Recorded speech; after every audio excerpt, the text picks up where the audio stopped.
The book itself covers the period, really the earliest women are 4th century, and we go up to the 20th century, and we begin, there are fewer women at the beginning of history, as many of their writings have been lost. We have women in the 4th and 5th century.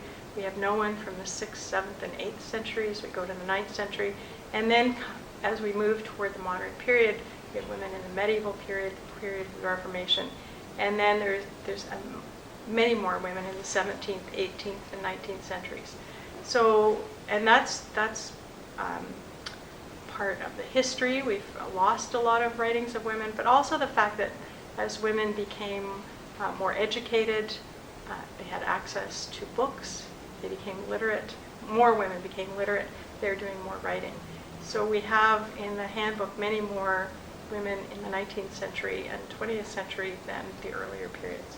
So that's the scope of the book. It's women throughout history, and to broaden, we have to think about what is a biblical interpreter. And most of us think about a biblical interpreter, someone like who writes a commentary. But if you look at history, women didn't write commentaries until really the 19th century. And that's because women weren't really encouraged to do it. They weren't thought to be competent to do it. And so the definition of what is a biblical interpreter has to be expanded to look at other genres. So that includes women writing travel journals, poetry, plays, dialogues. But that's not to exclude the more traditional types of interpretation also. So I'm an Old Testament scholar, and when I found in the 19th century commentaries written by women, I was shocked, because nowhere in my education had I read a commentary written by a woman. And we found women in the 19th century who wrote commentaries on the entire Bible. And that was a very exciting find. And they followed the same format the men did, and that was very exciting.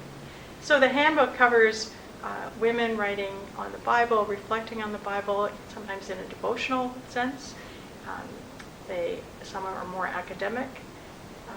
So there's a wide variety. Some are writing for children, some are writing for other women, some are writing for mixed audiences, some are writing for academic audiences.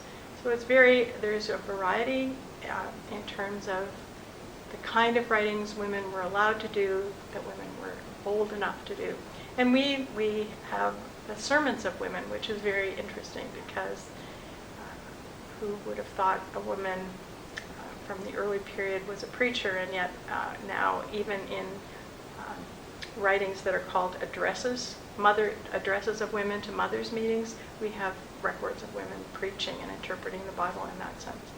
So the book covers a broad range. It expands our definition of what is interpretation.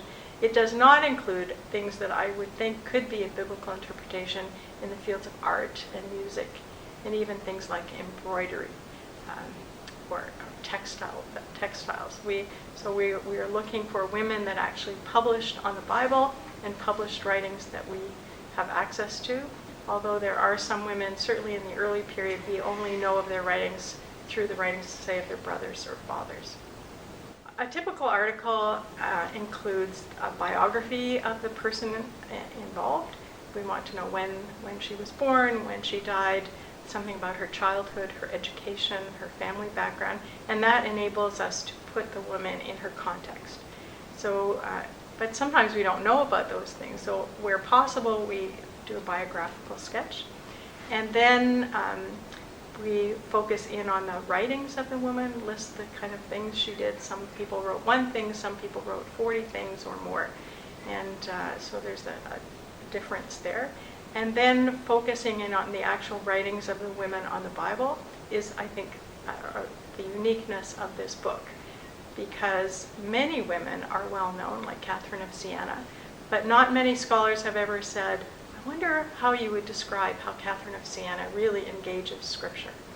And so that's a new way of looking at the writings of many of the medieval women that their writings have been studied, but never from the perspective of how are they interpreting Scripture.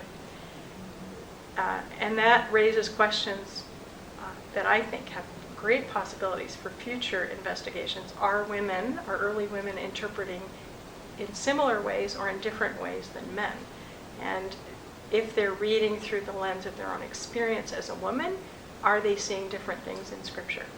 And I think now that we have a mass of women's interpretations, we can begin to analyze them to really ask the question of how gender affects interpretation, how social location affects their interpretation. So I think the exciting thing about the book is the beginning of something new and exciting that others will have to pick up and work on.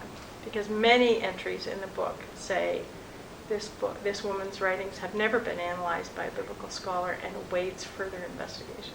This book provides the beginning of what I think will be an exciting new even subfield within the discipline of Old Testament studies, in that we now have women's writings to engage with. And so it will open up questions like, do women read the Bible differently than men?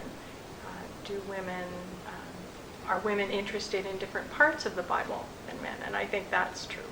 I think often women are drawn to passages written on women, passages that talk about women, like Genesis 1-3, or Jesus and women, Paul and women.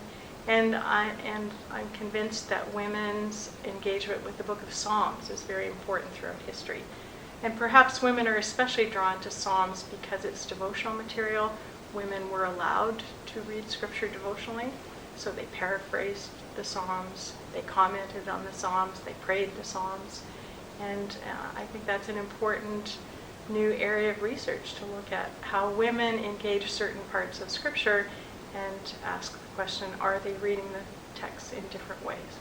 I think women are interested in specific texts that raise questions about women's nature and role, because that's very relevant to who they are and the kind of things they're allowed to do in their lives.